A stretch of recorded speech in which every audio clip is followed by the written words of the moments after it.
Bom, então, boa noite a todo mundo. Por enquanto, com 42 participantes, eu vou colocar o nosso compartilhamento. Show de bola, vocês já estão vendo aqui. E eu vou liberar agora o chat para mim. Bom, pessoal, deixa eu dar um contexto para vocês dessa ah, dessa aula extra, tá bom? O grupo de participantes da turma 5 do pós-MBA já teve 5 aulas, tá? Então, na semana passada, nós concluímos a 5ª aula. Cada aula são mais ou menos 3 horas, 2 horas e meia, 3 horas. Tem um pouco de pré-leitura. E numa discussão na 4ª aula, a gente conversou um pouco sobre como internalizar nas organizações, nas empresas, o conteúdo discutido nesse programa. E a partir dessa conversa surgiu a ideia de buscar um envolvimento de colegas de trabalho, que podem ser da mesma empresa ou não, de forma a que a gente consiga construir algumas pontes entre esse grupo hoje de 26 participantes da turma 5 e um conjunto de colegas de profissionais de diferentes áreas, tá bom? Então, em cima disso, a gente aproveitou uma janela do nosso programa, que é a terça-feira, hoje, dia 21 de abril, feriado, para colocar essa aula extra e convidar um grupo complementar, tá bom? Então, esse é um pouco do conteúdo. E o tema escolhido traz o conceito de transformação digital, mas para um viés associado à responsabilidade da alta liderança. Muito bem.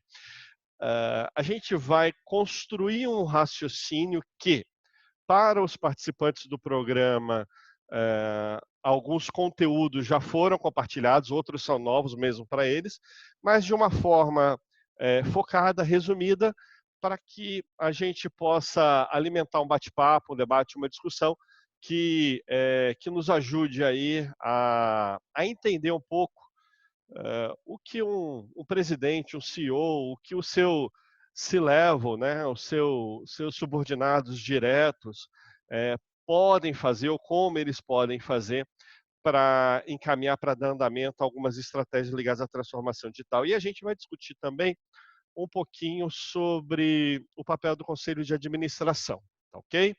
Eu, eu compartilhei com vocês alguns artigos e como em todas as nossas aulas o conteúdo preliminar ele não é de leitura obrigatória, mas quem conseguiu dar uma olhadinha antes acaba aproveitando um pouco mais a sessão.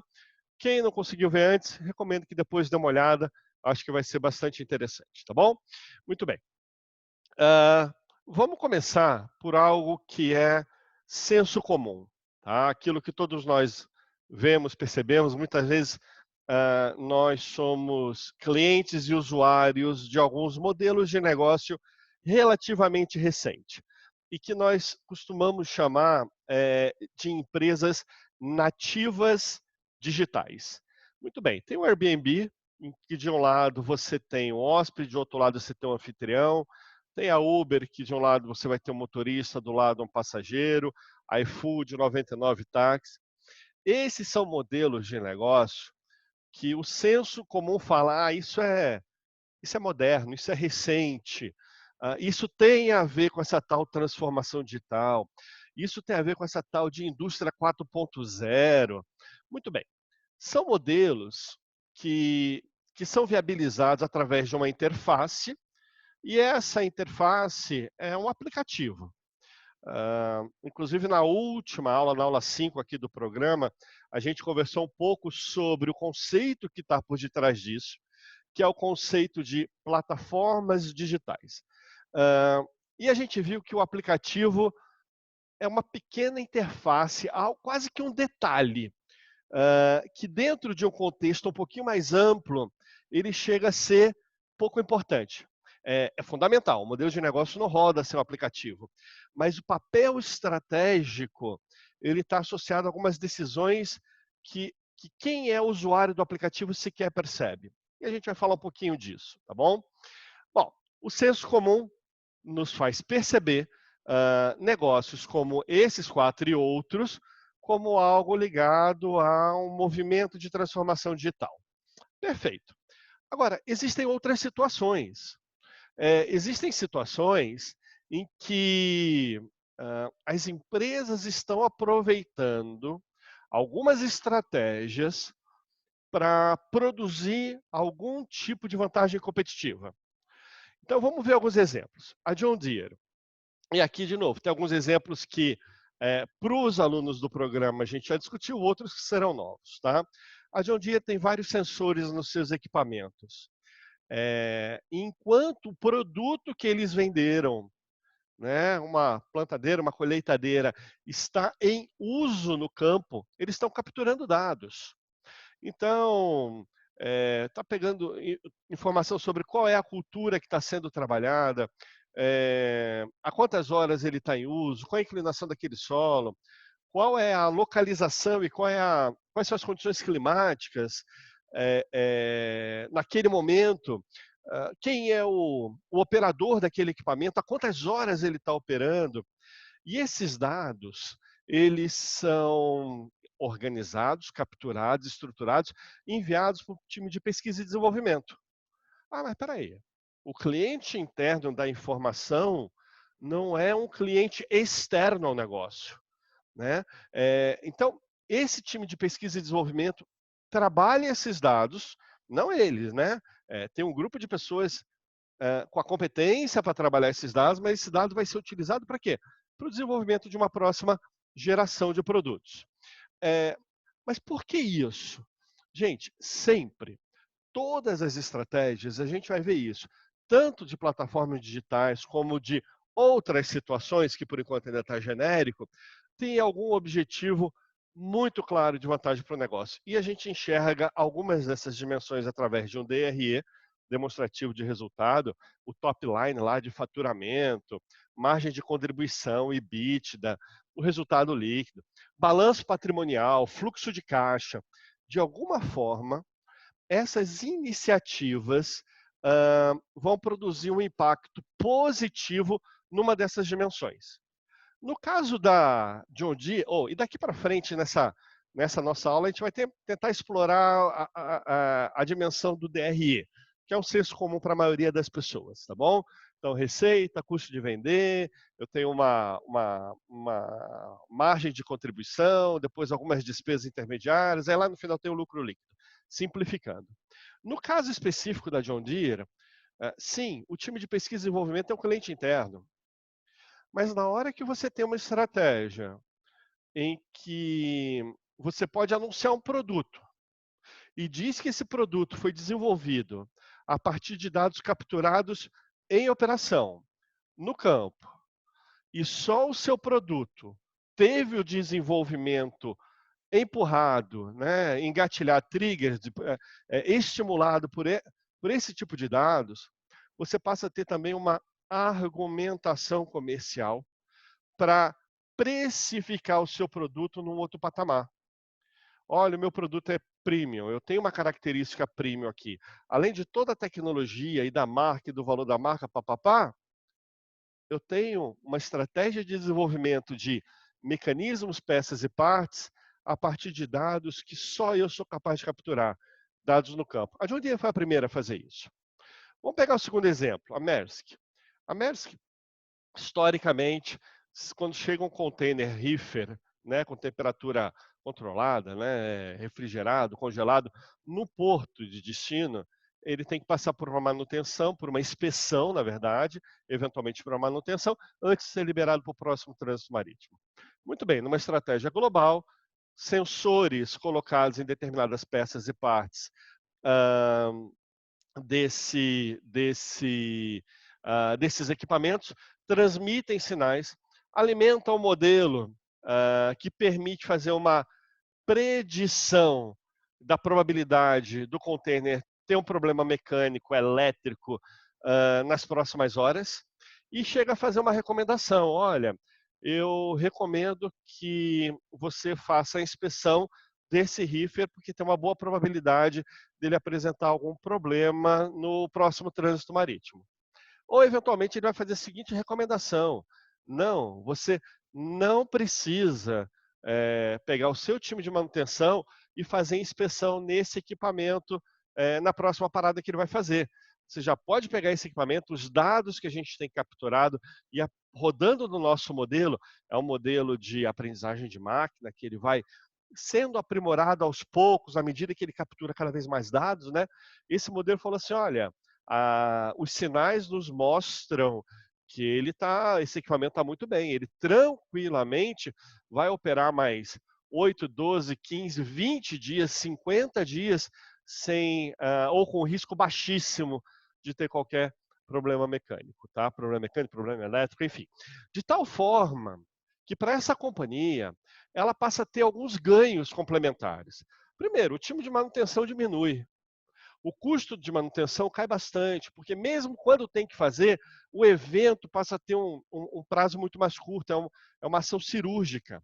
O time de compras de procurement passa a conseguir rodar toda a cadeia global de containers com uma quantidade de equipamentos menor.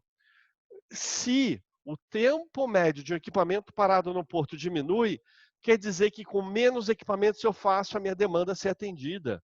Isso evita que eu compre novos equipamentos no momento de alta, por exemplo. Tá? Pensando do ponto de vista de operações, muito mais fluidez. O custo de manter esses containers nas retroáreas portuárias mundo afora. E, óbvio, o time de vendas passa a ter muito mais flexibilidade. Na medida em que ele tem ativo disponível e ocioso para o próximo ciclo, vai lá e fatura.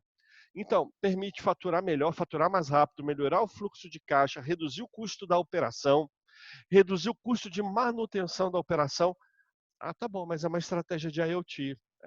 Assim como é uma estratégia de IoT, de internet das coisas, quando a GE Rolls-Royce captura os sinais de operação das suas turbinas, aquelas que eles venderam para as companhias aéreas, e na medida em que a turbina está utilizando, ele registra o número de horas de uso. E ele vai lá e emite uma invoice em função disso. Nós vamos depois até fazer um comentário sobre esse momento de pandemia e o impacto em alguns desses negócios, tá? Mas vamos imaginar o seguinte, que no passado, sem a disponibilidade de capturar essa informação tão rápida, o ciclo de contas a receber era de alguns meses, 2, 3, 4 meses entre o momento de utilização da turbina e efetivamente receber pelo uso dela. Agora, esse prazo de contas a receber diminuiu. Poxa, estou falando de contas a receber, redução de custo de manutenção, isso melhora a minha estratégia comercial, estratégia de vendas. E esse modelo não é novo, pessoal. Esse é um modelo que já está em vigor há mais de 50 anos. Tá? Um modelo eles chamam de Engine Power by Hour. Né? Então, potência de motor, potência do equipamento é cobrado por hora de uso. A Louis Dreyfus, uma trade muito grande, mexendo na área de commodities, tem uma estratégia já há alguns anos em cima de registro de dados e transação de negociação e fechamento de compra e venda em cima do binômio blockchain barra smart contract. A gente tem aqui no nosso programa uma aula e meia sobre isso, ainda não chegou, então os alunos também ainda não estão tão familiarizados com o conceito de blockchain, mas a ideia é conseguir oferecer celeridade em todas as transações que envolvam compra ou venda. Você passa a confiar nos dados para fechar uma negociação. E na medida em que você reduz o prazo de negociação, você consegue encurtar o tempo entre o dispêndio da compra e o retorno sobre o investimento. Você passa a ter uma pressão menor sobre o seu fluxo de caixa. Ah, tá bom, então esse é outro exemplo. O Tesco, esse caso a gente já viu aqui no curso. O Tesco, uma rede de varejo britânica, colocou uma operação para funcionar na Coreia do Sul, estava com dificuldade para crescer vendas. O que eles fizeram? Eu vou colocar alguns painéis nas estações de metrô. O trabalhador sul-coreano sai do trabalho, enquanto ele aguarda o trem do metrô chegar, ele compra uma série de itens. Normal, com smart code, com smartphone, usando um QR Code. E aí o que acontece? Como a empresa sabe aonde esse consumidor está, sabe aonde ele mora, monitora esse fluxo, sabe que daquela estação de metrô até a casa dele, normalmente ele precisa de 20 minutos, 40 minutos, 1h15, seja lá o tempo que for, ela tem o compromisso de, primeiro, não fazer a entrega antes dele chegar em casa. Segundo, depois que ele chega em casa, fazer essa entrega em até 2 horas. Gente, não é uma questão tecnológica. A tecnologia está à disposição. Tem algo um pouco diferente. Tem entender qual é a necessidade não satisfeita desse consumidor, é pensar um modelo de negócios, o número de usuários do serviço online, lá na Coreia do Sul, o texto é chamado de Home Plus, né? O número de usuários online aumentou, se não me engano, 176%. As vendas em loja física também aumentaram, sem abrir uma única loja a mais, porque criou uma fidelidade. Obviamente, a gente está usando uma estratégia, um modelo de negócio que está favorecendo a primeira linha, aumento de faturamento. A Carpigiani é um fornecedor de máquinas de sorvete. Eu vi que o Rodrigo Dutra assistiu a aula, né? Hoje de manhã a gente postou uma aula sobre transformação digital na área de vendas. Eu trago uns 10 exemplos, né? Eu vi um comentário do Rodrigo no LinkedIn, foi bem legal. E um dos exemplos que eu dou é exatamente esse.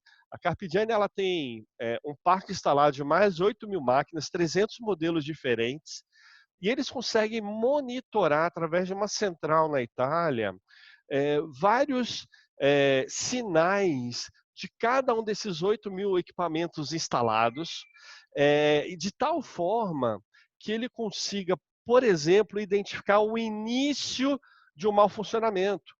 A massa do sorvete começa a perder densidade.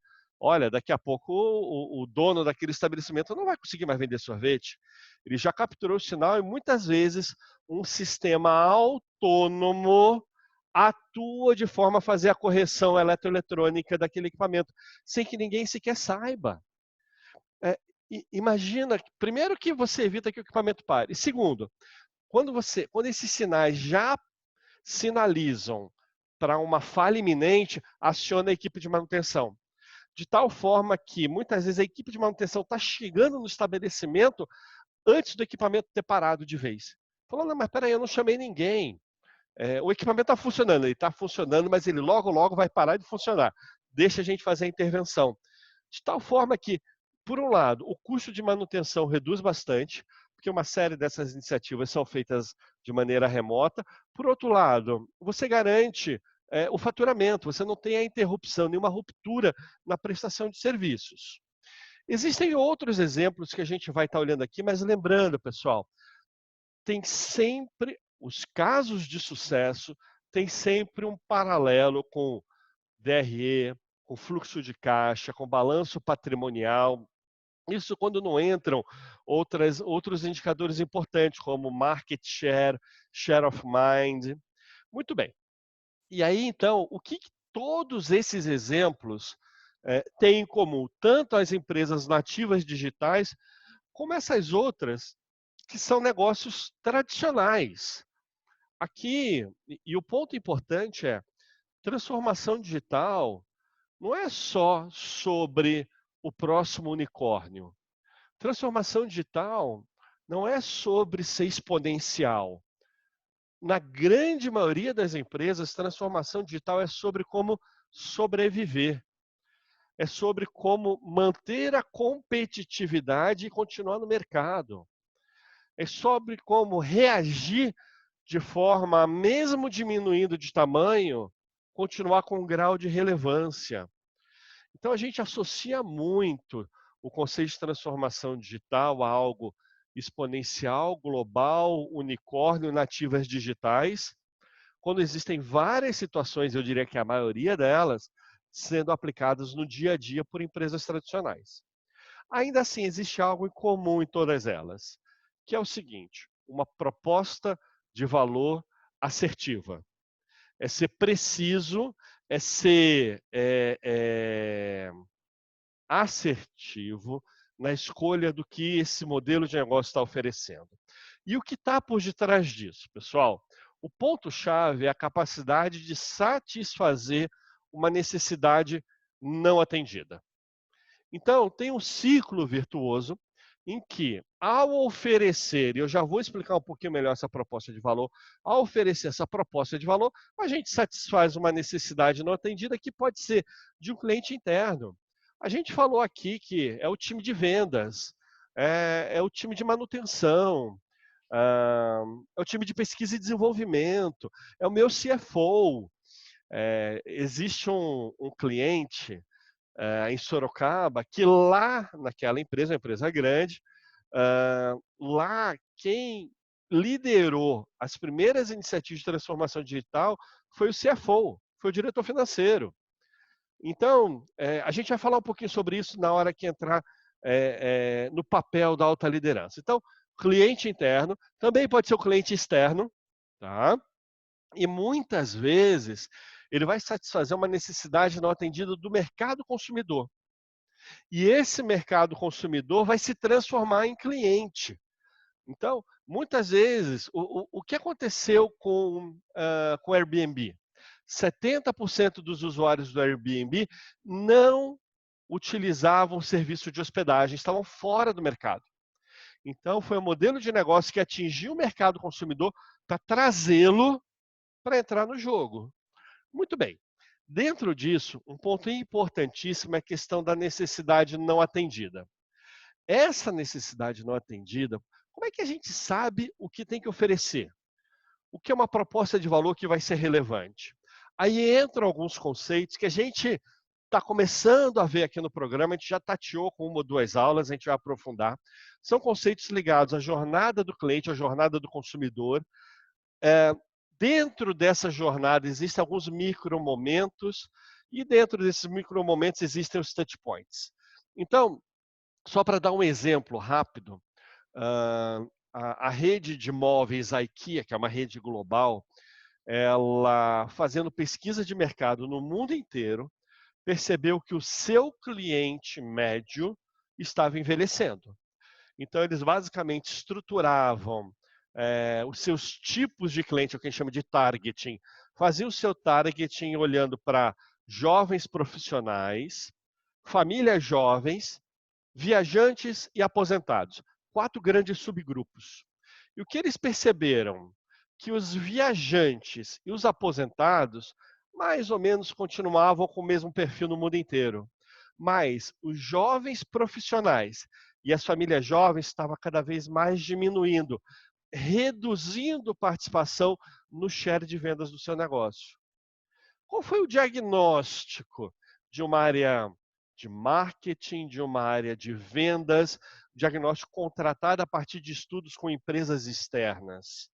Olha, a nova geração de consumidores não está enxergando na IKEA uma proposta de valor capaz de fazê-los ter a primeira experiência conosco. A gente discutiu isso na última aula, mas para dar um resumo aqui para os convidados, o que eles começaram a fazer 5 anos atrás?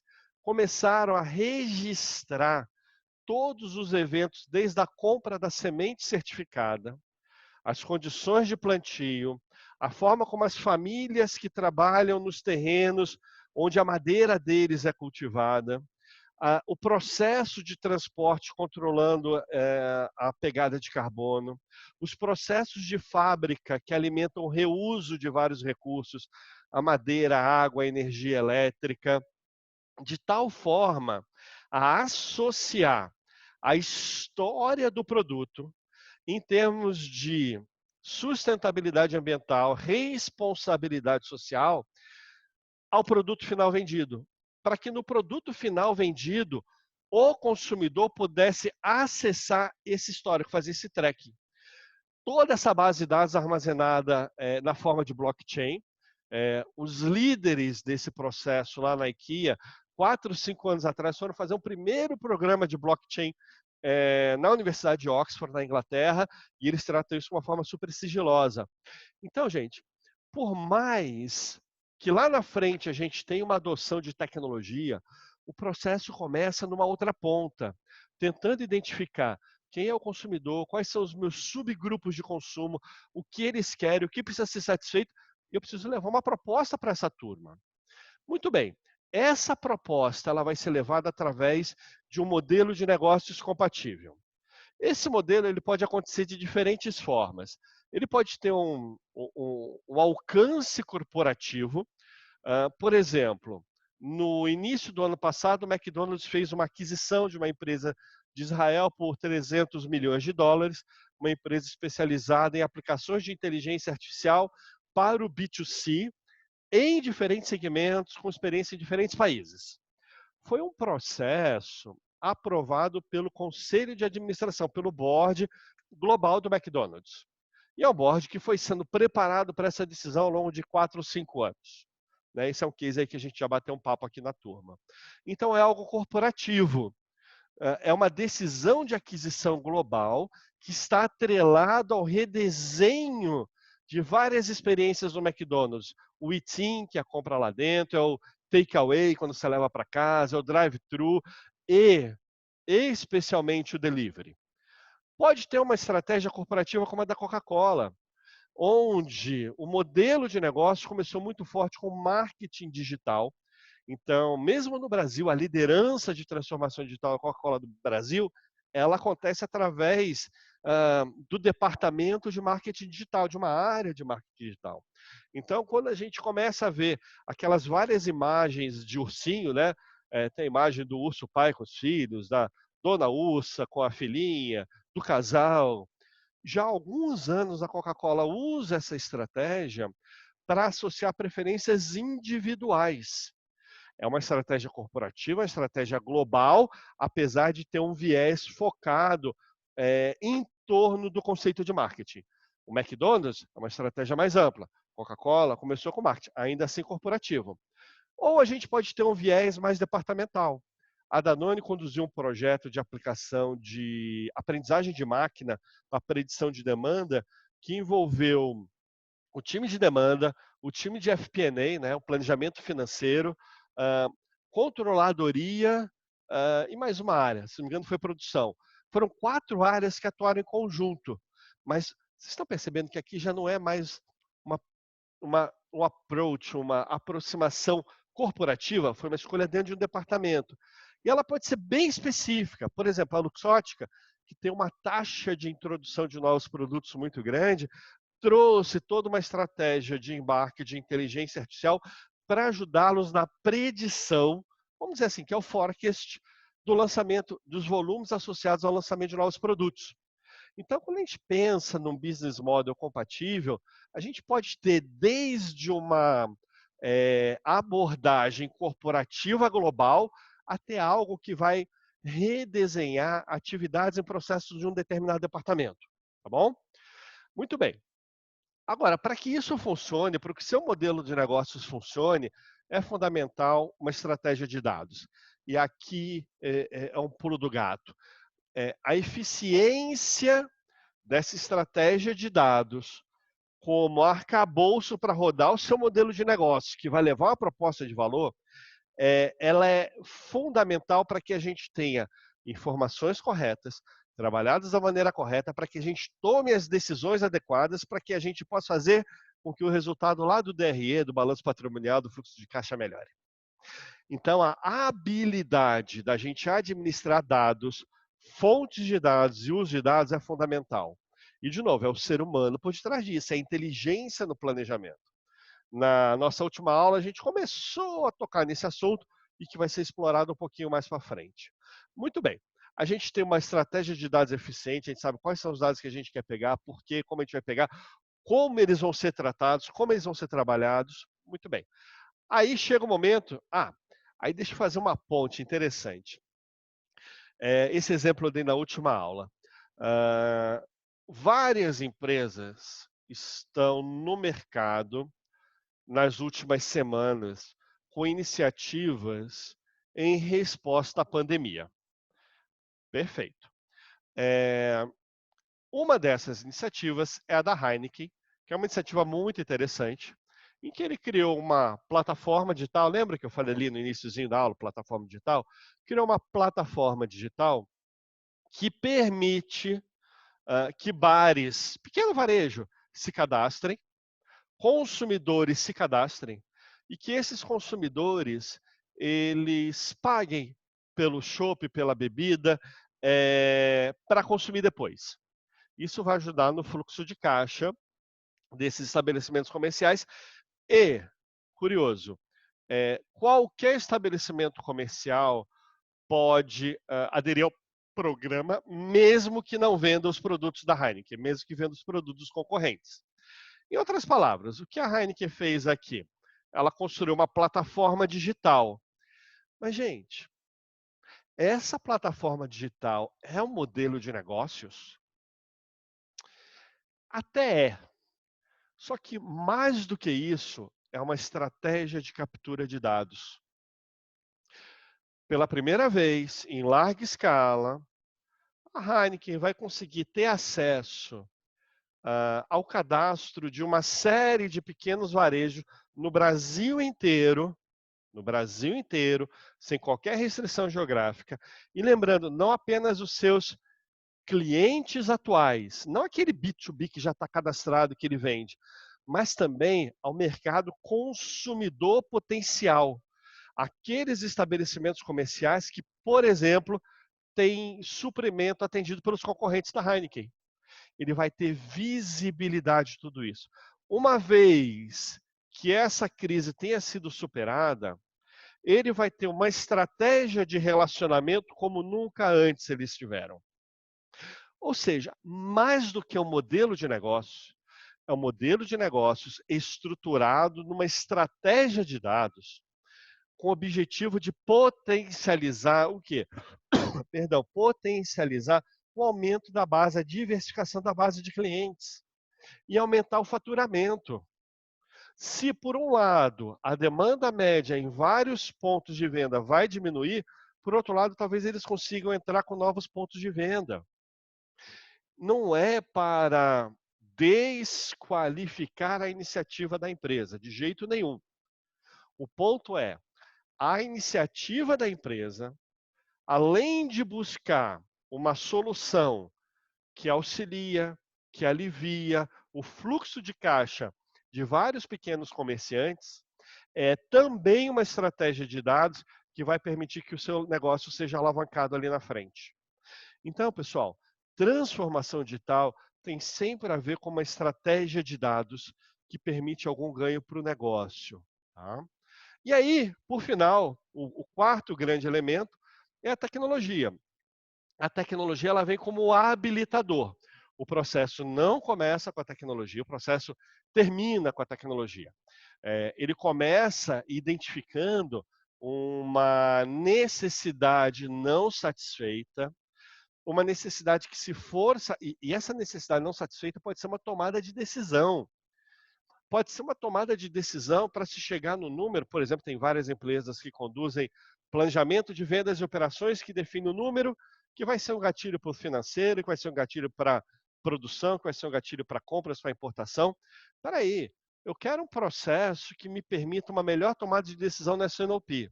Ah, tá bom. Como é que eu vou conduzir isso? Como que eu vou trabalhar? Como eu quero trabalhar os dados para ter essa tomada de decisão mais eficaz? Ok. Quais são as soluções tecnológicas disponíveis? E lembrando, a gente não passa por uma revolução tecnológica. Existe uma evolução tecnológica natural que nos coloca num patamar fantástico em termos de possibilidades. O portfólio de soluções tecnológicas é fabuloso, mas, se a gente começa a transformação digital pela escolha da tecnologia, existe um grande risco da gente ter a tecnologia melhorando, gerando uma estratégia de dados que atua no modelo de negócio, que gera uma proposta de valor para algo que é irrelevante, que é uma necessidade não satisfeita que traga pouco impacto para o meu negócio. Só para vocês terem uma ideia, a inteligência artificial como área de conhecimento vem da década de 50 do século passado. Então já tem 70 anos. Nesses 70 anos ela foi evoluindo, evoluindo e chegou ao ponto que está hoje com uma série de aplicações. Bom, aí a gente chega no ponto-chave da apresentação, né, da aula de hoje. Qual é a responsabilidade da alta liderança em tudo isso? E aí o primeiro ponto é, quem é essa alta liderança? Tem vários Cs, né? O C-suite, ou C-level, é o presidente, que é o CEO, aí tem o CFO, quem que tem que liderar isso? Né? É muito comum que no primeiro momento caia no colo de um líder, de um diretor de tecnologia, ou de tecnologia de informação, ou de sistemas de informação. É, eu lembro de um caso da turma 1 desse programa, que tinha um diretor de suprimentos e que na empresa dele veio do conselho de administração uma orientação, um mandato para que o presidente traçasse uma estratégia ligada à transformação digital na sua organização. O presidente recebeu esse mandato, olhou para um lado, para o outro, para baixo, falou, toma aqui, e deu para o diretor de tecnologia. Esse diretor de tecnologia, ele é um profissional altamente competente, mas que não estava necessariamente preparado para olhar para todo esse ciclo daqui. Esse ciclo envolve conhecer o cliente interno, conhecer o cliente externo, pensar numa proposta de valor, conhecer subprocessos. Transformação digital não é sobre adoção tecnológica. Não é sobre adoção de tecnologia. Tá bom, então talvez não seja o CTO, vai ser o líder de marketing, o Chief Marketing Officer, como é na Coca-Cola, por exemplo, né? Olha, pode ser, mas, poxa, se o líder de transformação digital é o cara de marketing, a gente não vai conseguir chegar com iniciativas que cheguem, por exemplo, na produção, ou na área de supply chain, ou mesmo nas atividades financeiras. Tem várias empresas que estão aprendendo com nativas digitais para redesenhar todos os seus processos de finanças. Bom, então é grande demais. Então, peraí, então é o CEO. Bom, então cabe ao CEO liderar essa bronca aqui. Falou, não, mas peraí, tudo que o CEO faz, ele ainda vai ser o líder de transformação digital, talvez ele seja o patrocinador. E o papel do RH? O diretor de RH, o vice-presidente de RH? Peraí, é um processo que envolve toda a organização, mudança de carreira, de descrição de cargo, de gestão de mudança. Pessoalmente, Alexandre, pessoalmente falando, eu sou a favor de ter o líder de RH com uma liderança bastante especial nesse processo. Acho que tem um papel. Mas espera aí, como é que se posiciona, né? Então, o que eu quero mostrar para vocês são alguns pilares de um roadmap de transformação digital. Isso aqui mesmo para os participantes do programa é novidade, a gente vê isso mais no finalzinho do programa. Existem 4 ciclos que precisam ser conduzidos, que existe uma certa sequência, mas também uma concomitância na sua execução. O primeiro é a trilha da proposta de valor, o Value Proposition Roadmap. O segundo é a trilha do modelo de negócios. A gente tem a trilha da estratégia de dados e a trilha tecnológica. Nessa primeira interface, a gente encontra um ciclo mais estratégico, com viés um pouquinho mais corporativo. No segundo, a gente tem um ciclo de planejamento tático. Lembrando, esse laranja, proposta de valor, é algo corporativo. Lembra o exemplo que eu dei do McDonald's comprando uma empresa, Coca-Cola, numa iniciativa global, é algo corporate. No roxo, você já começa a olhar o departamento. A liderança, a iniciativa, já cai no colo do chefe do departamento, o diretor disso, o diretor daquilo outro. A estratégia de dados já começa a tocar na execução. Então, começa a ter um ciclo aqui de planejamento tático. Até que a estratégia de dados combinado com a tecnologia, a gente passa a enxergar um ciclo de entrega. Muito bem. Associado a isso e garantindo essa coordenação, é importante que tenha um Steering Committee.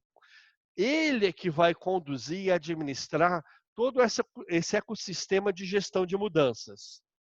Bom, vamos ver um pouquinho como é que isso funciona. Falando bem por alto, até pelo tempo do nosso bate-papo, eu não vou entrar no detalhe de cada um deles, mas existem alguns passos dentro de de cada uma dessas trilhas, e como vocês podem ver, elas se interligam. Muito bem. E se a transformação digital numa determinada organização começasse no ponto A, B, C ou D? Vou dar um exemplo. O McDonald's tomou a decisão de comprar a Dynamic Yield, uma empresa com 7, 8 anos de idade, em Israel, especializada em aplicações de inteligência artificial no B2C, papapá. Opa, ele pensou numa necessidade não atendida, que era não atendida globalmente. Essa empresa vai melhorar a experiência do drive-thru, vai melhorar a experiência de home delivery, vai melhorar a experiência de eat-in e de take-away. Foi observada uma necessidade não satisfeita que é comum a todas as lojas e a todos os países. A oportunidade de impactar o negócio da companhia é gigantesco. Tá bom, mas, gente, eu não estou numa empresa, numa organização que tem uma estratégia corporativa global, sequer nacional. Então, isso vai depender de mim. Olha, eu sou o diretor de finanças, eu sou o diretor de RH, eu sou o diretor de supply chain, eu sou o diretor de IT, e vai ter que começar comigo. Então, esse é o outro ponto de entrada no departamento.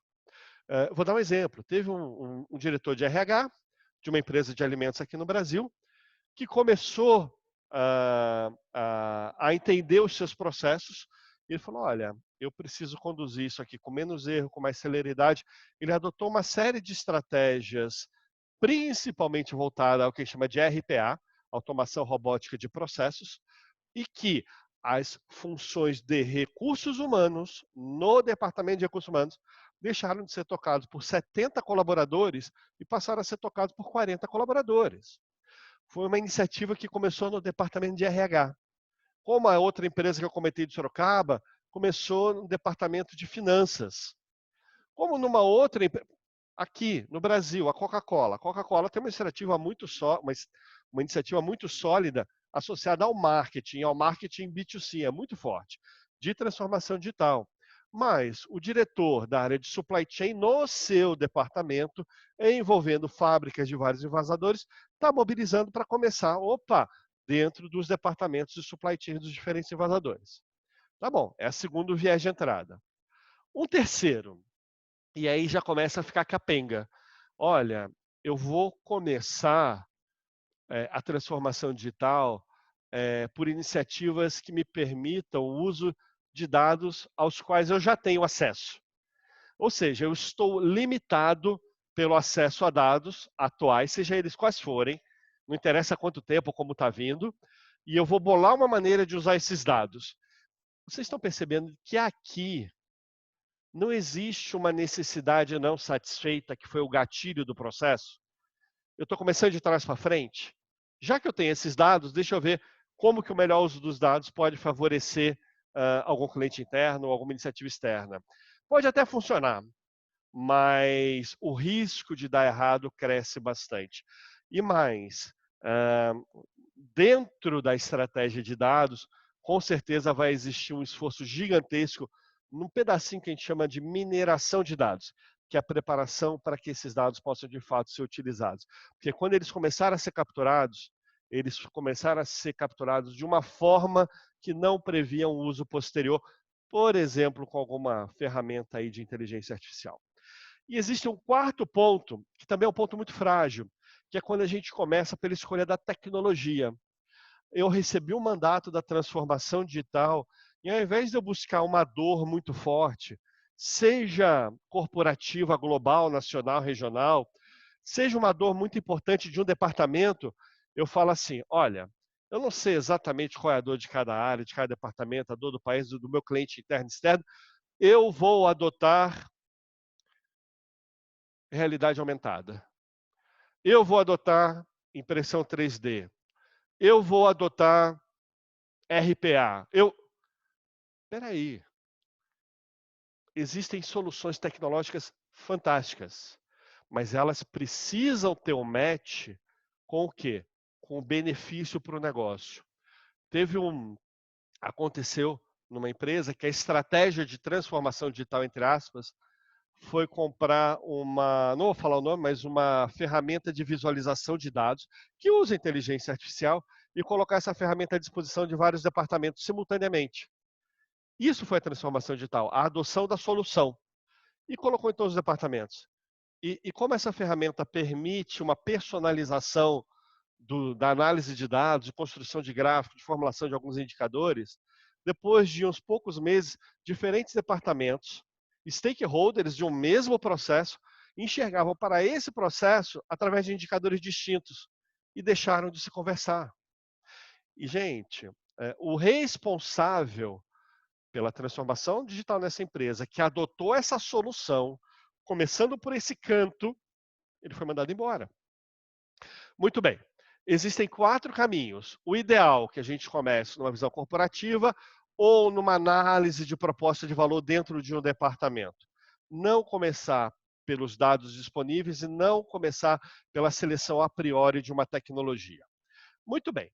Agora, quem vai fazer isso? No modelo ideal, numa figura futura já montada, você precisa contar com recursos internos na organização de vocês. Tem organizações menores, organizações maiores, organizações divididas em BU, organizações em que uma pessoa é um faz-tudo, mas você precisa ter recursos internos, você precisa ter recursos externos. Os recursos mais próximos vão formar o chamado Steering Committee.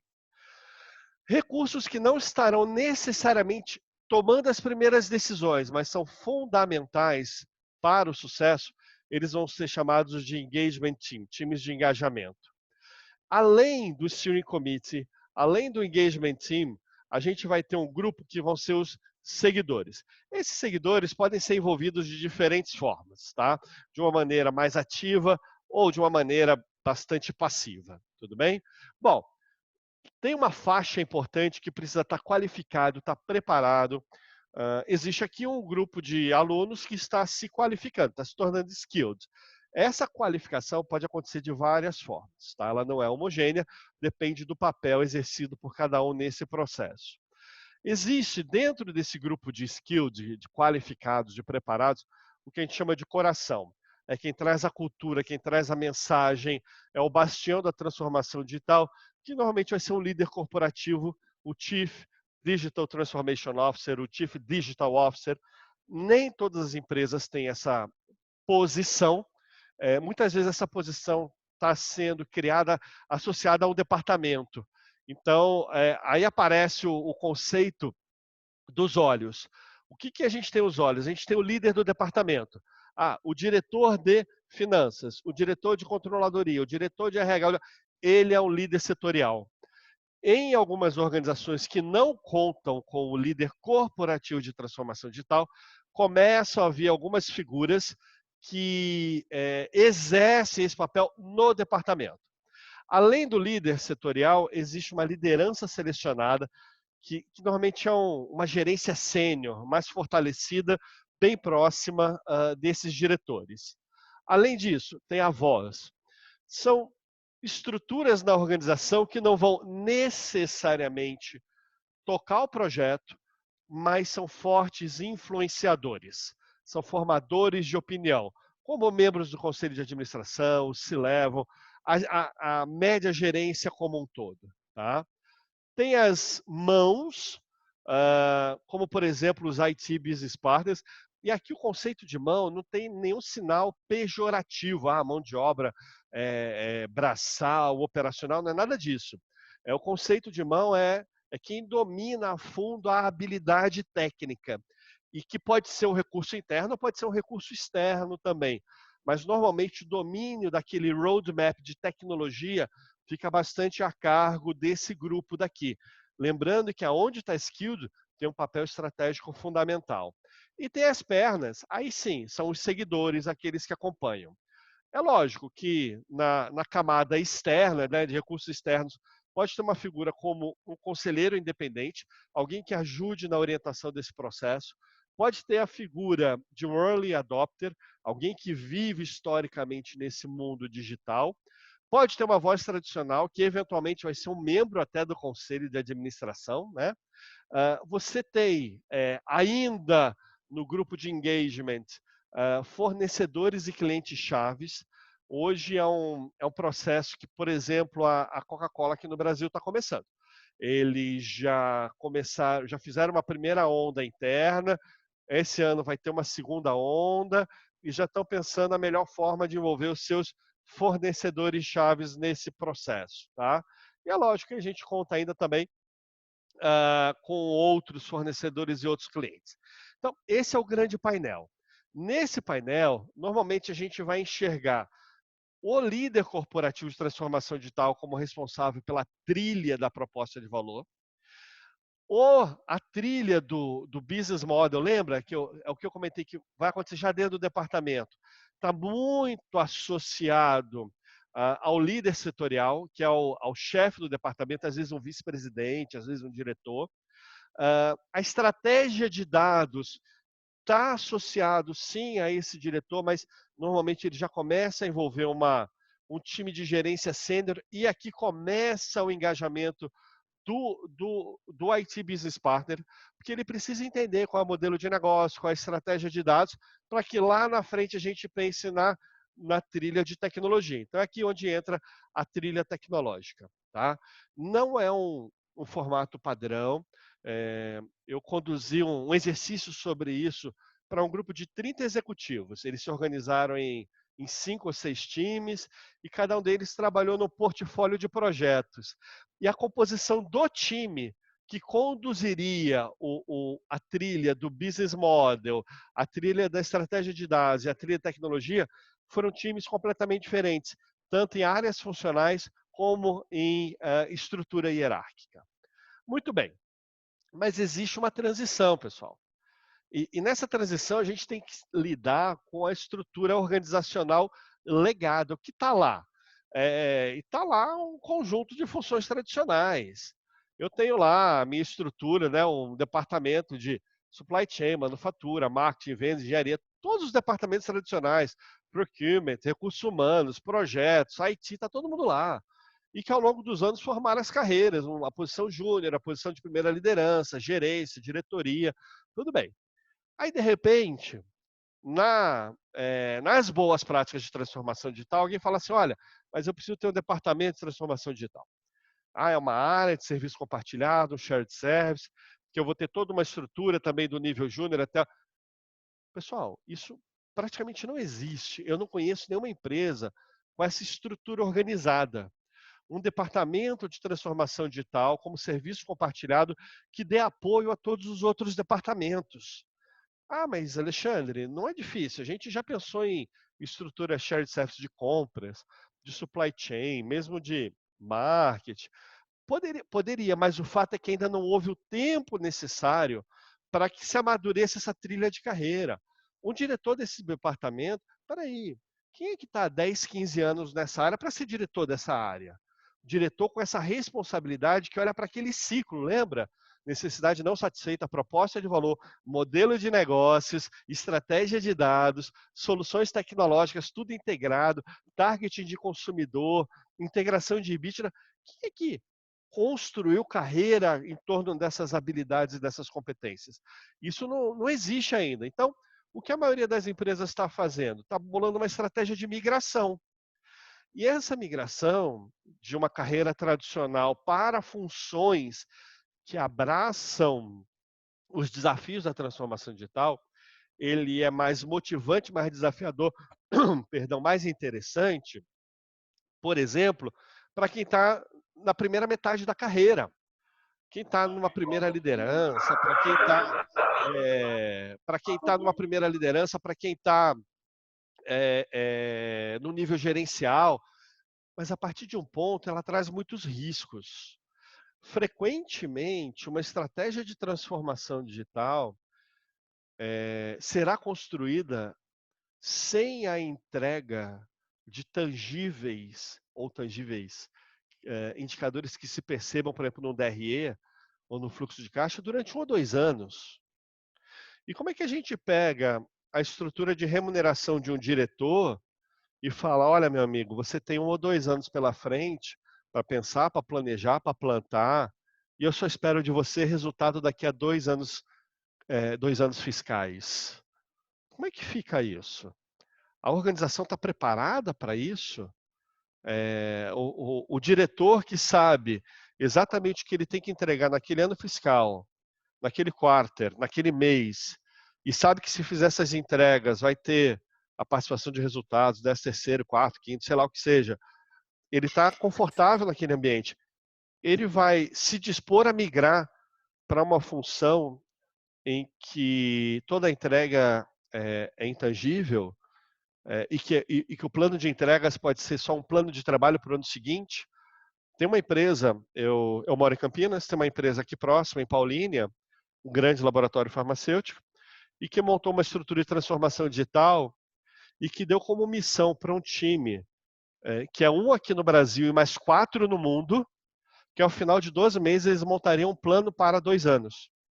Olha só, durante um ano inteiro, eles vão estudar, pesquisar, viajar, fazer benchmark, para que ao final de 12 meses eles tenham um plano para os próximos 24 meses. Qual que é o entregável e como que a participação e o bônus, estou falando de nível de diretoria, pessoal, dessa turma vai ser amarrada? E voltando para o papel da estrutura de recursos humanos, que é fundamental aqui. Então, assim, essa migração não é óbvia. É lógico, tem o papel de recursos humanos, que é muito mais fácil quando ele está lidando com entry level, com nível de entrada, mas tem redesenho de cargos, tem criação de cargos, tem criação de cargos que envolvem novas competências. Existem profissionais hoje que são contratados em escolas que até então não faziam parte do portfólio daquelas escolas onde essa empresa ia buscar os seus recursos. Então, aqui tem um desafio gigantesco profissional de recursos humanos e, por incrível que pareça, é uma população que continua muito distante do conceito de transformação digital. De todo o nível C, provavelmente quem, infelizmente, eu percebo mais distante são os profissionais da área de recursos humanos. E, obviamente, e o presidente? Esse é um presidente que fez carreira na área de vendas, que fez carreira na área de marketing, que fez carreira na área de produção, que fez carreira na área de supply chain, que fez carreira em pesquisa e desenvolvimento, e ele entende de entregar aquele resultado. E aquele resultado que ele vai prestar contas para o board. E que tem o faturamento, e que tem o EBITDA, e que tem o resultado. E ele tem que entregar a transformação digital agora. Como é que ele, sem ter essas competências, olha para o seu time e delega responsabilidades e monta a equipe? Tá bom, existe uma transição, só que vai um pouquinho além. Existe uma pressão de mercado, um ecossistema do ambiente de negócios que está influenciando uma camada acima do presidente, está influenciando o conselho de administração. O board começa a ver movimentos do concorrente, movimentos do mercado. Eu compartilhei com vocês alguns artigos que falam da demissão de presidentes. Então, são presidentes que empreenderam estratégias de transformação digital equivocadas, que falharam. E que quem manda embora o presidente é o conselho de administração.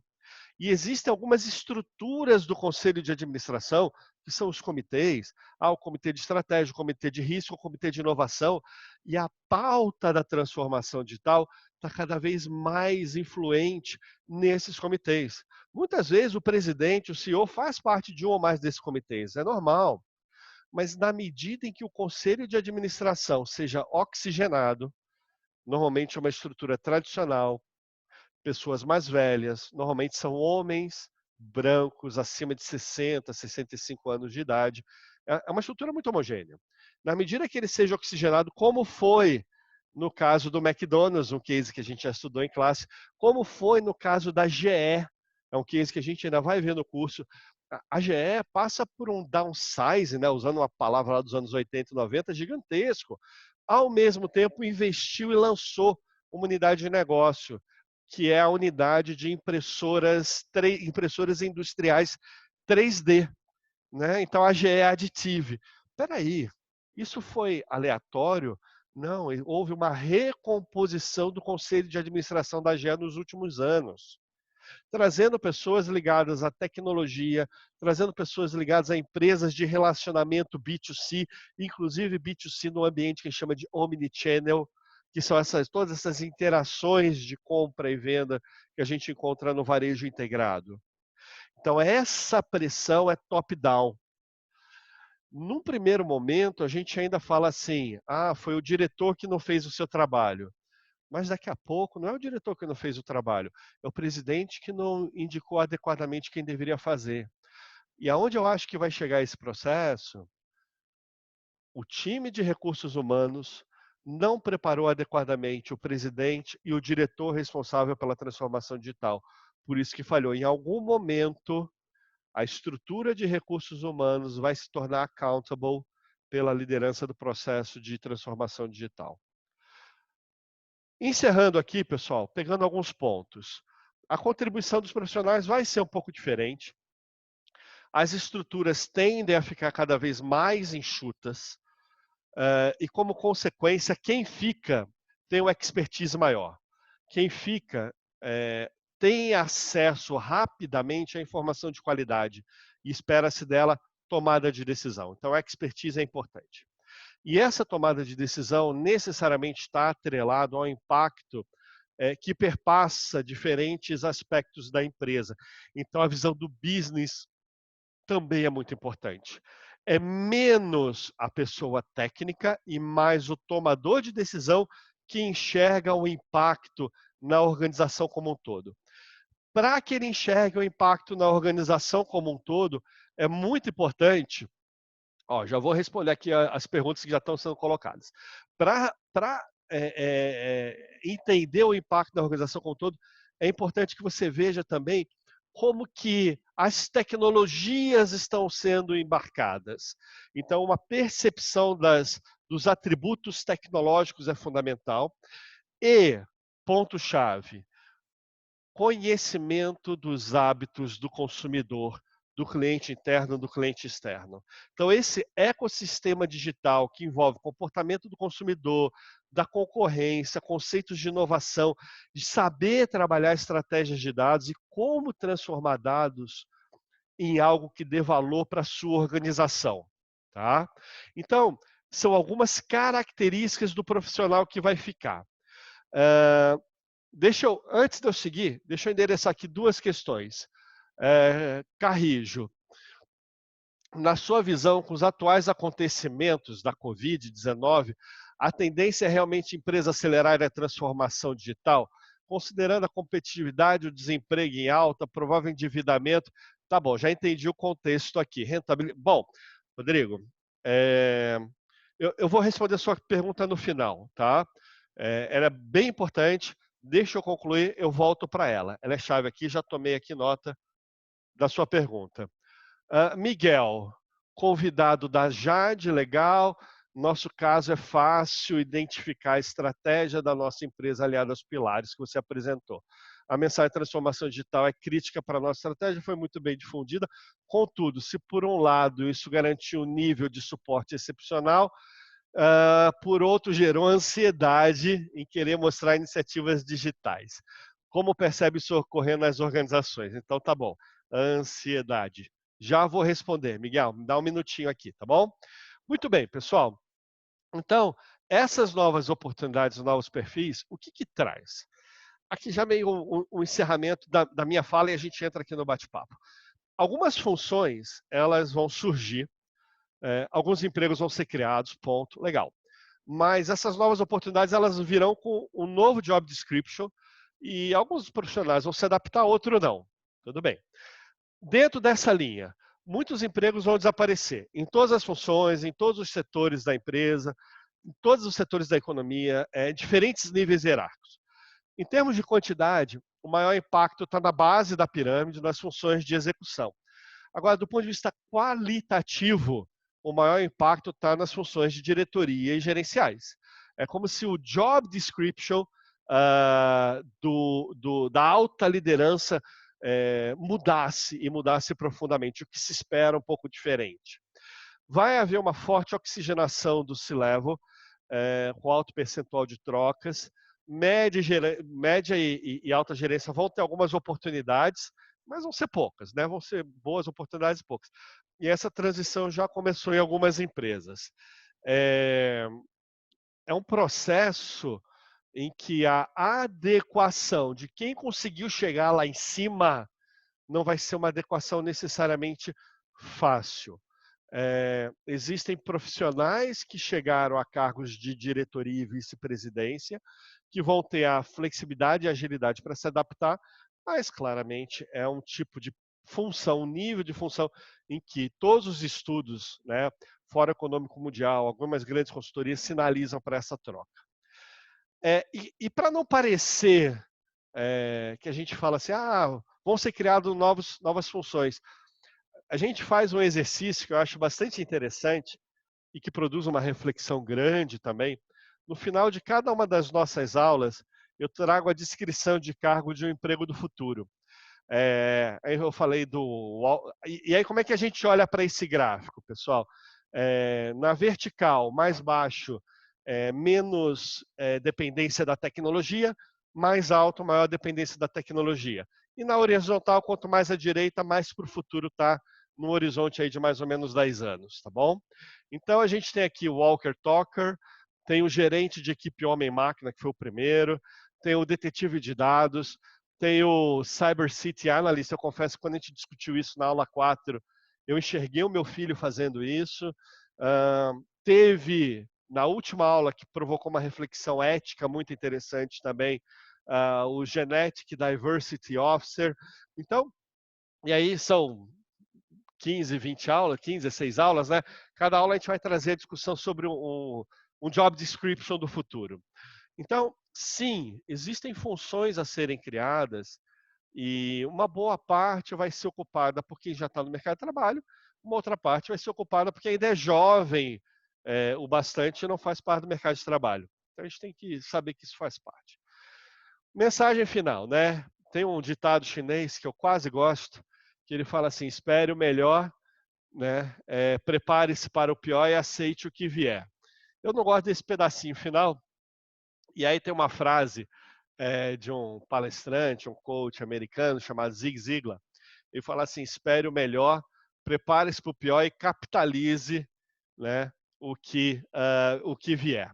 Bom, pessoal, vou fechar aqui, vamos compartilhar. Essas são as mensagens da aula de hoje. Deixa eu responder então já as duas perguntas que vieram. Tá? A primeira do Carrijo, sobre o Covid. Olha, Rodrigo, a gente teve uma aula em que nós falamos um pouco sobre as revoluções industriais. A primeira revolução industrial, o mercado cresceu muito geograficamente, porque a Europa foi conquistada. Então, teve ganho de produtividade e ganho de demanda. Na segunda revolução industrial, as cidades de demanda passaram a ser regiões de demanda. Teve o advento sim, da produção em massa, mas teve o advento da energia elétrica, que permitiu comunicação e desenvolvimento de mercado. Então, a segunda revolução industrial teve ganho de capacidade de produção, assim como na primeira, e teve aumento de demanda. A terceira revolução industrial, mais recente, final do século passado, que veio com computadores pessoais, veio com internet, veio com automação robótica, essa que a gente conhece muito nos processos das montadoras, né? Também foi acompanhado de um grande aumento da demanda global. Foi a época lá dos tigres asiáticos, né? Depois foi a época dos low cost countries, né? Que era a América Latina, virou o leste europeu, depois vieram tigres asiáticos, depois veio a própria China, enfim, aconteceu a globalização, aumento de demanda. Então a gente teve aumento de capacidade. Pela primeira vez surgiu o conceito de ganho de produtividade, inclusive no ambiente de escritório. Então a primeira revolução industrial, a segunda foi ganho de capacidade de produção. A terceira revolução foi ganho de capacidade de produção barra aumento de produtividade. E globalização, tudo bem, aumento de demanda. O que a gente tem agora? A população do planeta está próximo do limite. A tendência é que daqui a 2 décadas ela comece a diminuir e que em 2100 ela vai ser bem menor do que é hoje. Na China, vai ter 400 mil pessoas a menos em 2100 do que tem hoje. Então, a quarta revolução industrial ela não vem buscando aumento de capacidade, ela vem exclusivamente focada em ganho de produtividade. E esse ganho de produtividade, por que eu dei essa volta para chegar na Covid?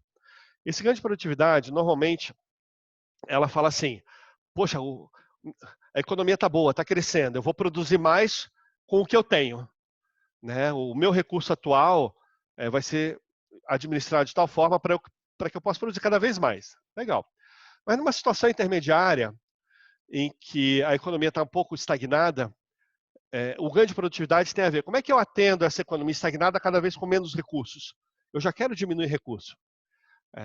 E a quarta revolução industrial, ou esse movimento que a gente começa a ver, que provavelmente vai ser chamado de quarta revolução industrial no futuro, traz muito esse conceito de menos recursos.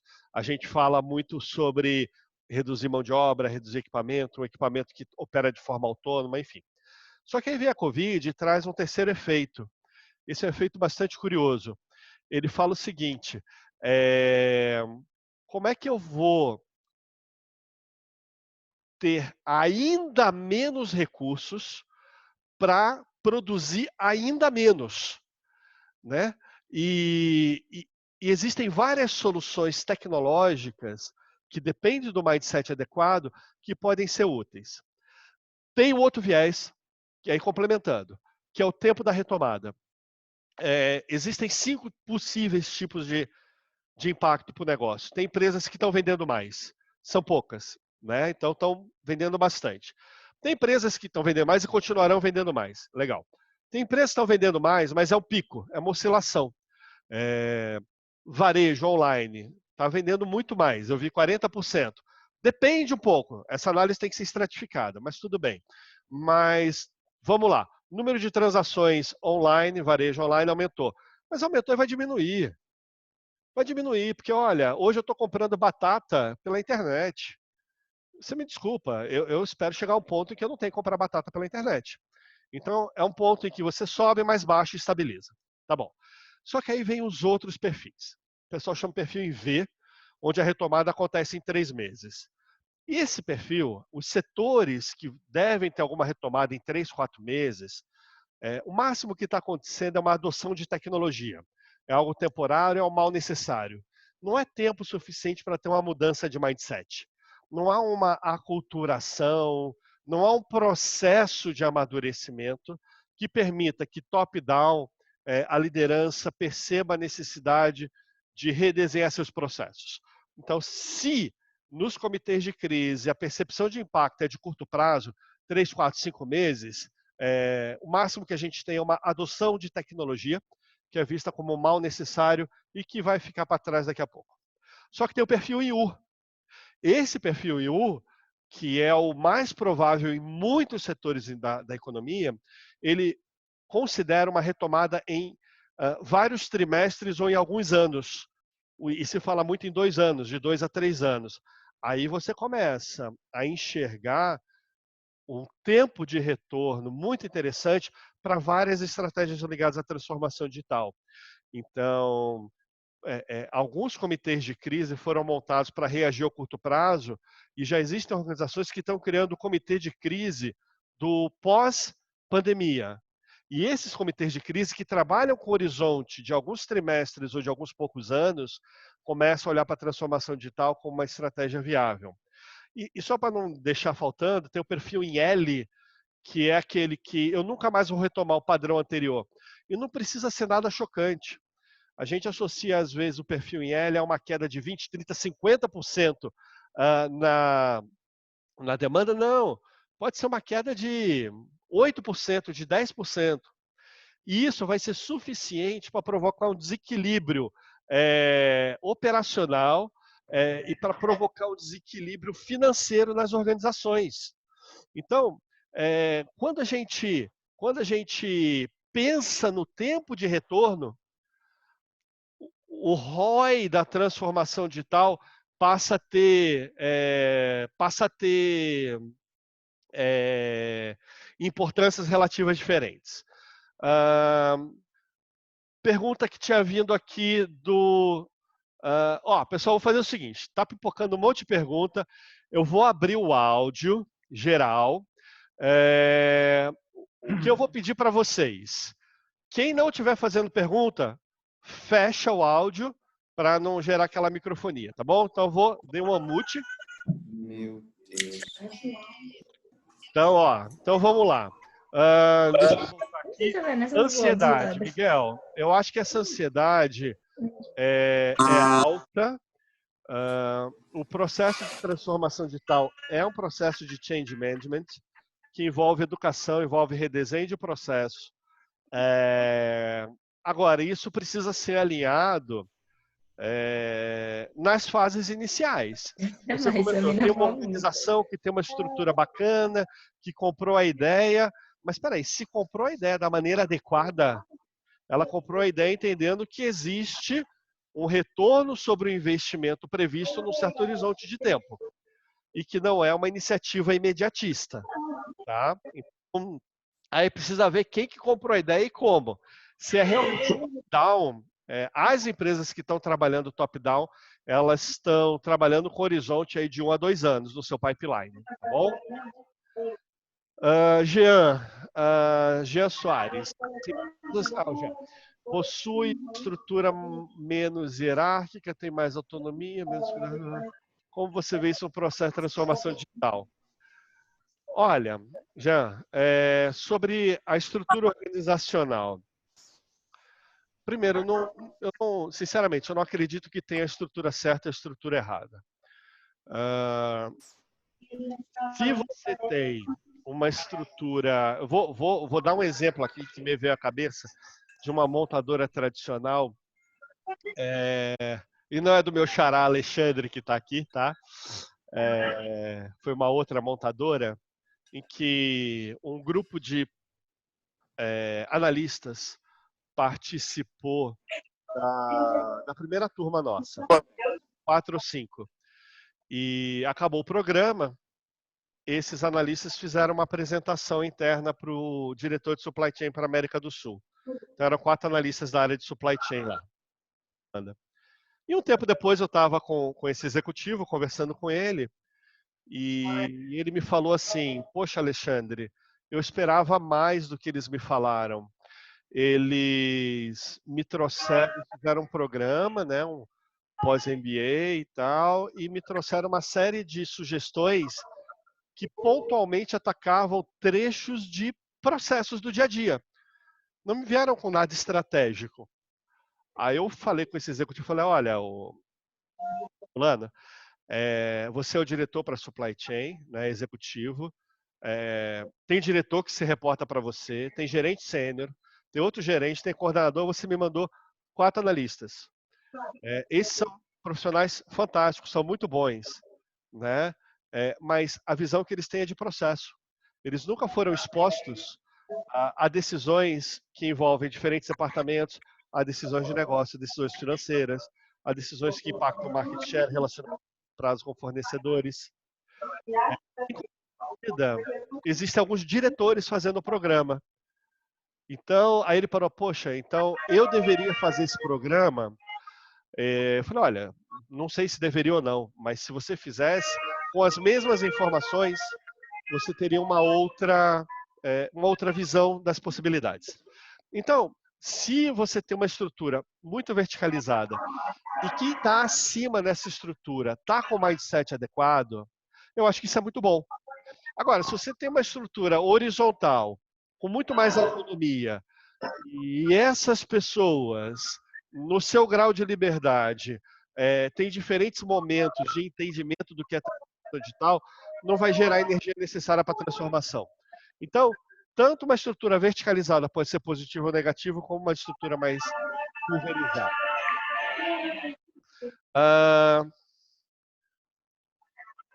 Vamos lá. Aníbal, você acredita que com o Covid grandes empresas estarão reduzindo a fome em busca de valores, desenvolvendo empresas? Olha, Aníbal, eu não sei. Se fala muito sobre reduzir a dependência de regiões do planeta, né? Sabidamente a China. Mas, de novo, eu acho que tudo vai depender do perfil de retomada. Eu acho que os negócios e as empresas que tiverem uma retomada rápida em V não vão sofrer ou não vão ter o tempo suficiente para meditar e buscar uma transformação de mindset, uma transformação cultural. Então, muito rapidamente vão voltar à estrutura tradicional de se fazer as coisas. Será uma adoção tecnológica temporária, tá? Cláudio, convidado do Aníbal. Na sua opinião, profissionais se levam mais adequados para liderar e conduzir transformação digital? Aqueles que já vêm de alguma experiência real em empresas digitais? Não necessariamente, tá? Não necessariamente, Cláudio. Eu acho que existem muitos profissionais com carreira tradicional em várias áreas que têm uma capacidade de se adaptar e de aprender e de abraçar o novo muito grande. Então, não necessariamente, pode até ser um ponto de atenção se é um C-level que vem de uma nativa digital entrando numa empresa tradicional. A verdade é que tudo tem o seu tempo. Realmente tudo tem o seu tempo. Tem até um artigo, um dos que eu compartilhei, que fala, acho que transformação digital, eu acho que fala alguma coisa, cada um no seu tempo, algo nessa linha. Então a gente tem que saber respeitar, tá? No Brasil a transformação digital vai ser mais demorada ou mais rápida? Hans, eu acho que vai ser exatamente igual a de outros países, tá? Quando eu vou fazer 50 anos. Então, quando eu era criança, recém-adolescente, eu lembro que lançava um filme nos Estados Unidos e às vezes demorava 6 meses, um ano para chegar aqui, né? Hoje é lançamento mundial. Então, a capacidade, a conectividade entre as grandes organizações, ela é muito forte atualmente. Eu acabei de conduzir uma pesquisa por conta do meu doutorado e foram 800 respondentes. Metade no Brasil, 25% nos Estados Unidos e 25% em outros vários países. Tá? O grau de entendimento de conceitos sobre inteligência artificial, Big Data, IoT, é muito semelhante em todos os países. Dependendo do conceito, bem verdade, Estados Unidos destaca um pouquinho a favor, dependendo do conceito, o resto do mundo destaca um pouquinho contra, mas é muito parecido. E se a gente pega, hoje eu faço parte de um grupo que são cerca de 200 profissionais que trabalham com transformação digital em vários países, tá? Inclusive a gente fez um call no sábado retrasado. Tem gente lá de São Francisco até Japão. O tipo de dúvida, o tipo de desafio é muito semelhante. É muito semelhante no mundo inteiro. Então eu acho que esse vai ser um movimento que caminhará junto em todos os países, tá? O que vai permitir uma flexibilidade aí profissional bastante interessante. Caio, Alexandre, na sua visão, quais seriam as melhores formas de monitoramento dos indicadores dentro da organização da transformação digital? Olha, Caio,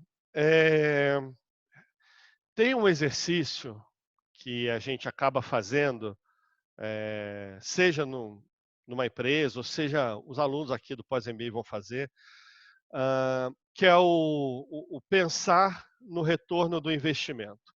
Eu sei que aqui tem alguns profissionais que têm carreira na área de tecnologia de informação, né?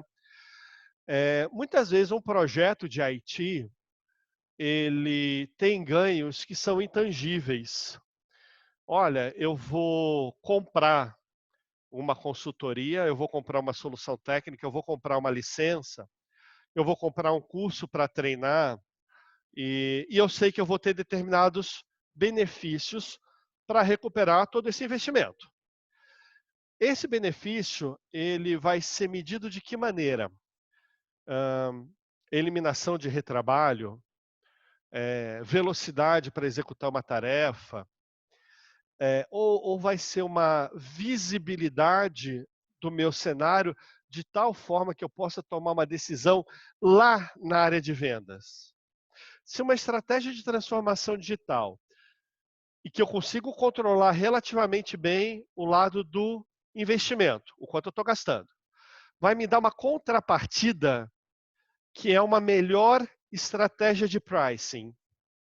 De tal forma que, ao posicionar melhor o meu preço para determinados subgrupos, eu vou começar a ter uma rentabilidade operacional maior.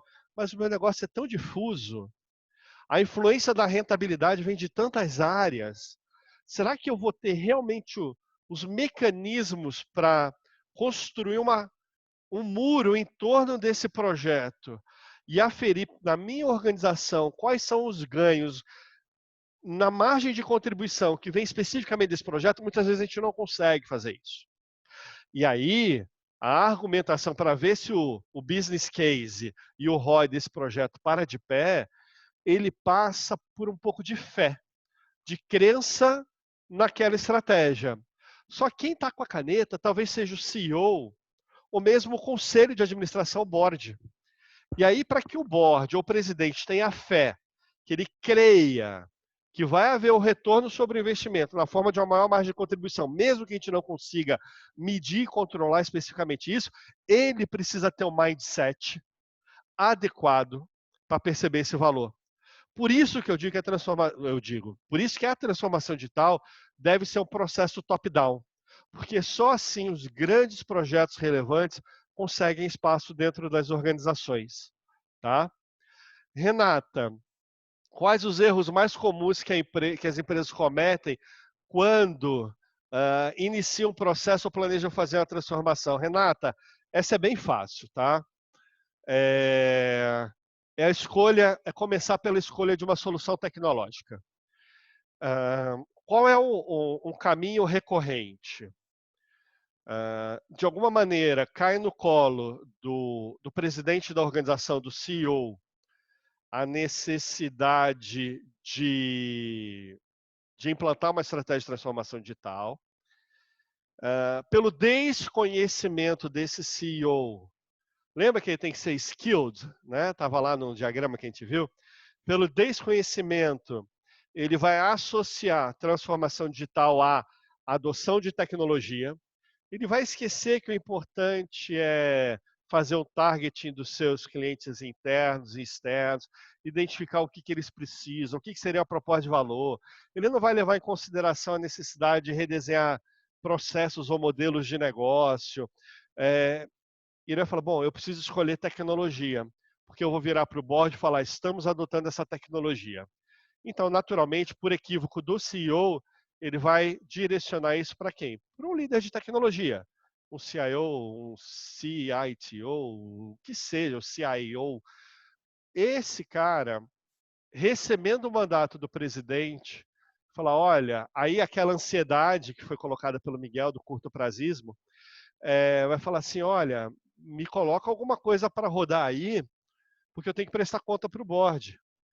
E a gente vai comprar uma ferramenta de visualização de dados, a gente vai contratar um RPA, que é uma aplicação relativamente fácil, a gente vai contratar 2 ou 3 cientistas de dados para começar a analisar dados numa área que aceitou e que no orçamento tinha espaço para colocar um headcount a mais lá, 1 ou 2 de headcount. Ou seja, é o caminho pela tecnologia. De novo, a tecnologia é fundamental, é necessária, é estratégico, mas ela tem que vir de encontro, ela tem que ser estrategicamente escolhida para dar um match perfeito, para se entregar aquela proposta de valor. Então, quando você começa pela tecnologia, é muito complicado. Vou dar um exemplo, bem rapidinho, que a gente viu em sala de aula. Uma empresa que fabricava ratoeiras, os alunos aqui vão lembrar. Essa empresa era altamente dependente do canal de vendas. Ela vendia para um distribuidor local.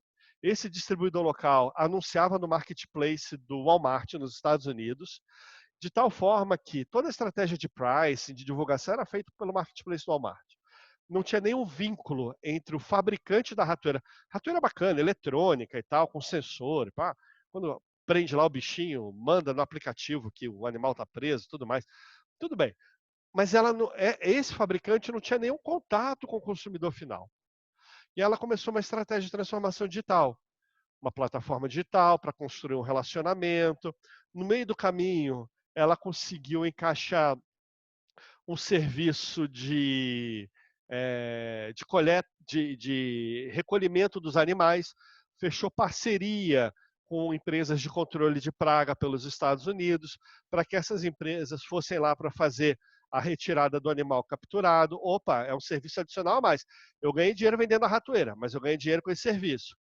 De repente, pelo posicionamento e pela estratégia de dados, permitiu oferecer para um síndico de um condomínio uma estratégia de gerenciamento de risco e controle de pragas, em que esse condomínio vai pagar por ter algumas ratoeiras sempre instaladas lá. Opa, já passa a ser uma remuneração mensal. Ah, mas ela não é fabricante? Ela é fabricante, mas ela está ganhando pelo serviço de recolhimento dos animais, ela está ganhando pelo serviço de montar um parque de ratoeiras no condomínio, e de repente ela vai vender o serviço de seguro, que se tiver qualquer descontrole com praga num distrito industrial com empresas de alimentos, ela se responsabiliza lá em administrar. Opa, é uma estratégia de transformação digital com o objetivo de diversificar fontes de receita. Mas para isso, precisa conversar com o diretor financeiro, precisa conversar com vendas, precisa conversar com marketing. É um projeto da organização e que não é resolvido pela adoção de uma solução tecnológica. Então, esse entendimento, que é um processo organizacional e que os grandes benefícios vêm do redesenho da maneira como a gente se relaciona com consumidores ou atende clientes internos, e que essas ações precisam estar atreladas ao resultado financeiro das organizações. No final das contas, o business tem que ser perene. E ele só é perene se ele fatura mais, se ele é mais rentável, se ele deu mais lucro, se ele custa menos. Então são esses os grandes mecanismos. Tá bom? Alguma pergunta, pessoal? Tá bom. Eu vou fazer o seguinte. O Rodrigo Dutra, ele até fez uma sugestão. Ah, Alexandre, no final, que tal abrir o áudio para os convidados darem o feedback? Tá bom. Eu vou fazer o seguinte, pessoal. Eu vou abrir o áudio aqui, tá? Quem está em casa aí com o filhinho, com a criança, com o cachorro do lado, ou vendo a televisão alta, baixa um pouquinho agora. E eu vou abrir esse espaço aí para, se alguém quiser se manifestar. Uma brincadeira que a gente faz, que é o seguinte, quem puder, coloca agora o vídeo, né? Aí pelo menos que as moças que estiverem maquiadas, os rapazes que estiverem com a barba feita, quem quiser, coloca aí o vídeo, ó, já apareceu 1, 2, 3. Legal, tá?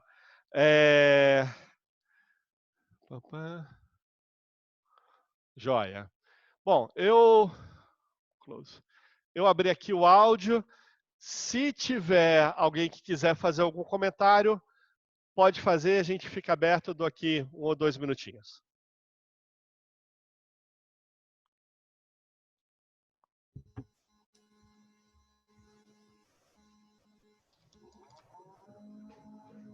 Alô, Alexandre, está me ouvindo? Opa, estou ouvindo. Oba, sou eu, Cláudio. Boa noite para todos também.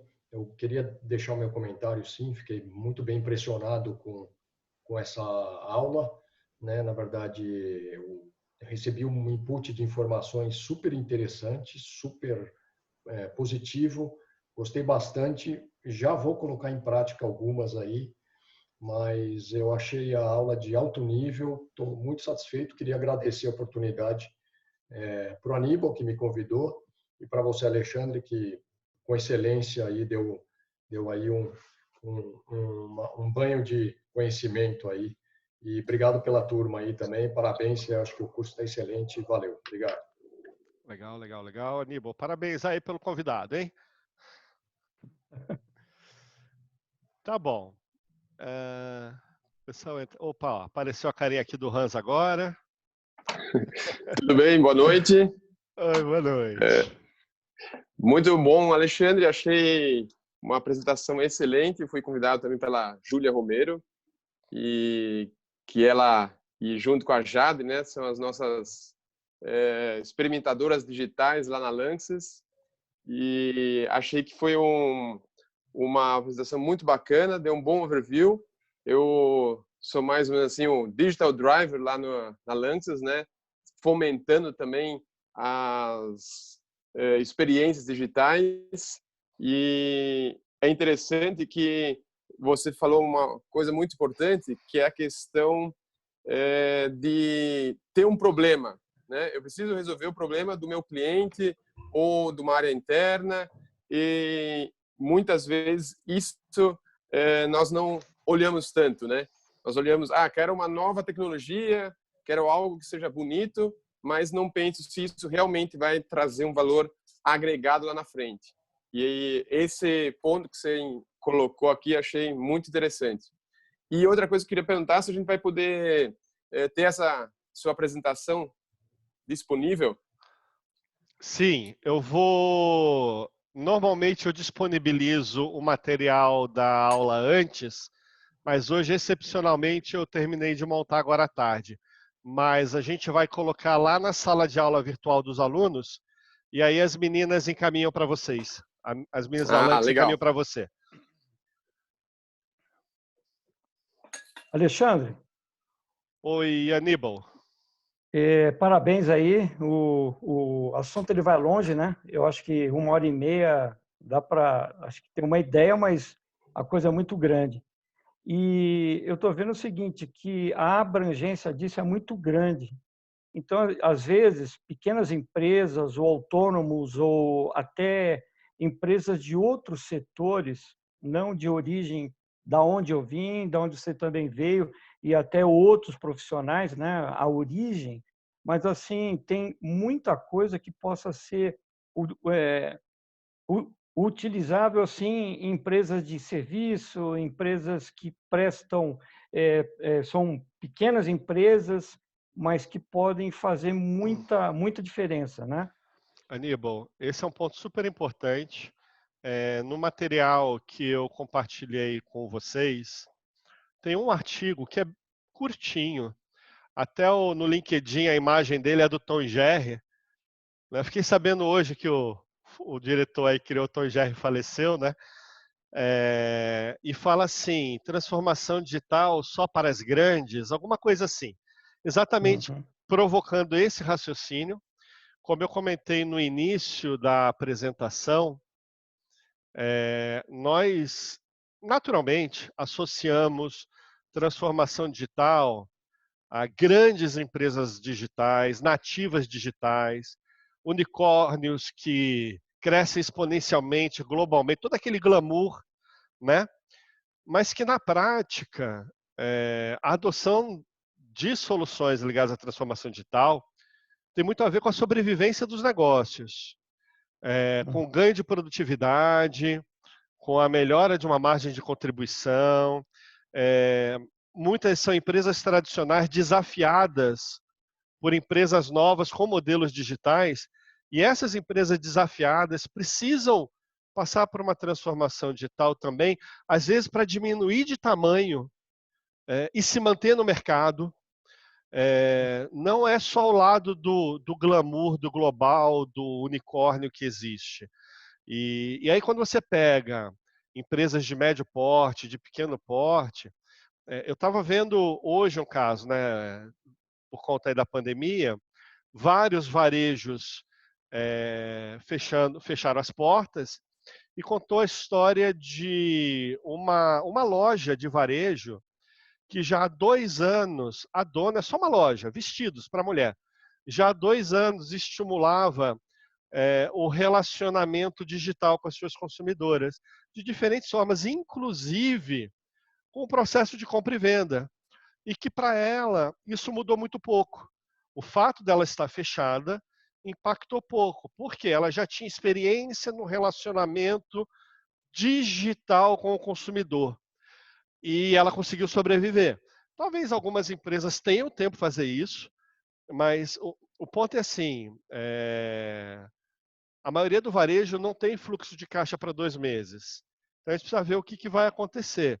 Quem conseguiu uma adoção tecnológica rápida pode manter isso perene. Mas a minha grande preocupação, eu sou muito cético. Eu acho que o que a gente vive não é transformação digital. Tem muita gente falando que o Covid acelera a transformação digital. Eu acho que o Covid ele acelera a adoção tecnológica. Se a recuperação for rápida nos negócios, que a recuperação for rápida, essa adoção tecnológica provavelmente terá sido temporária, um mal necessário, as coisas vão voltar ao que eram antes. Nos ambientes em que ela perdurar, talvez haja uma aculturação e uma mudança de mindset, e aí pode ser que fique. Então a gente precisa ver o que vai acontecer. Mas seu comentário é bem relevante. Ok, pessoal. Então, já estouramos um pouquinho até o nosso tempo combinado. A gente ia seguir só com 1h30. A iniciativa, a ideia de fazer esse bate-papo mais aberto veio em função de uma conversa com os alunos que já me pediram para fazer um pouquinho mais do que isso. Então, a gente tem um programa que vai até início de julho, se não me engano. Se até lá... Bom, acho que até lá todos os encontros vão ser virtuais, apesar do nosso desejo de promover pelo menos uns 2 encontros presenciais também, tá? Mas com certeza até lá a gente vai tentar abrir mais 1 ou 2 oportunidades como essa. E aí deixa aí, se vocês gostaram, avisa para quem convidou, mandar aí um invite para vocês, tá bom? Muito obrigado a todos nesse dia 21 de abril, feriado, quase 10 horas da noite. Obrigado aí pelas palmas, Rodrigo. Rodrigo, obrigado pelo seu comentário sobre a aula. Pessoal, hoje a gente postou lá no canal do YouTube uma aula que é transformação digital na área de vendas. E eu levo lá 10 exemplos bem diversificados. Depois, se vocês puderem dar uma olhadinha lá, acho que está curtinho, meia hora, 40 minutos, também está bem interessante, tá bom? Um grande abraço, até logo para todo mundo. Obrigado, boa noite. Tchau, tchau. Obrigado.